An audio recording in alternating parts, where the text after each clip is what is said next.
Stray is a 2022 post-apocalyptic cat sim published by Annapurna that only made it to Xbox this month after a year of console exclusivity with PlayStation.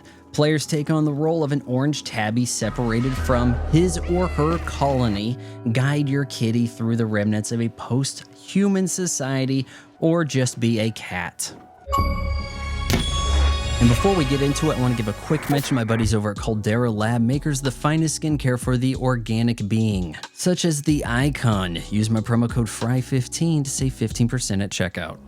Opening chapters of Stray feel reminiscent of a 3D Limbo or Little Nightmares with linear puzzle progression, but this shifts once you reach the slums inhabited by robotic servants known as companions. At this point, it's a much more open fetch quest of sorts, as you indulge requests that you have to read because the devs couldn't be bothered to hire voice talent. Helping guide the cat is BlueTwelve, an aerial drone who forces lore on you like he's lonely and needs someone to talk to. Standing in your way of escaping this doomed sanctuary turned tomb are the Zerk, gelatinous mutants who crave organic matter. I was very much looking forward to Stray on announcement. The sweet logo and cryptic trailer caught my attention, and seeing it confined to PlayStation and PC only upped my anticipation. In truth, I found this rather disappointing. The story is so trope-laden, I was able to predict everything with 100% accuracy, and so can you. The game's excessively easy, in part because you don't really feel like you're playing it for most of the game.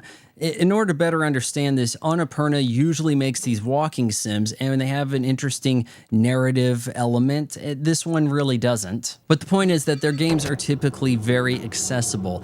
And in Stray, you don't have control of your cat. You make every jump, because there is a prompt saying, hit A, jump over here. Your cat cannot fall unless it's a scripted event. The puzzles are very been here, seen this before, though I did have to look up the incongruent random location of collectibles. Late in the game, there's a stealth component, and it's not nearly as difficult as I would have hoped. And far too short. It took me over 5 hours to get through this because I was curious. I went everywhere I could. I read out the dialogue. I hunted for collectibles. In your first playthrough, you're probably going to be a lot faster than me. Despite ending in a whimper rather than bang, I did like the fact that your cat never got back together with the colony, who just kind of looked on like, oh, sucks for you. Yeah, screw those guys. However, this is supposed to open the door for a sequel. Oh, well, now you're outside and you're looking for them. The music in Stray is largely ambiance, take it or leave it, but the visuals are rather AAA-esque. And though Stray is not priced like a AAA title, it's also lacking AAA quantity of content. This isn't me asking for a skill tree, I'm just saying we need more than a 5-minute passing dalliance with abilities, and a campaign that should be at least twice as long.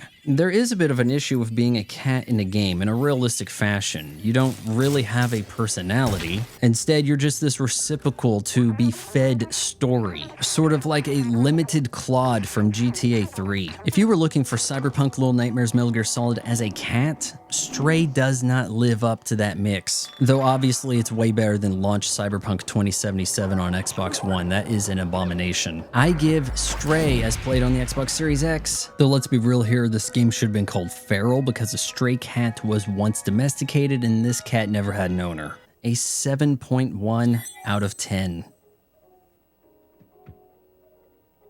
Hey, it's Vaughn's mom again, so I just wanted to remind you that instead of buying Vaughn's weird pictures online in various states of undress, you can just bookmark his Amazon affiliate link, and then when you shop Throw It on Amazon, he gets a few pennies here and there.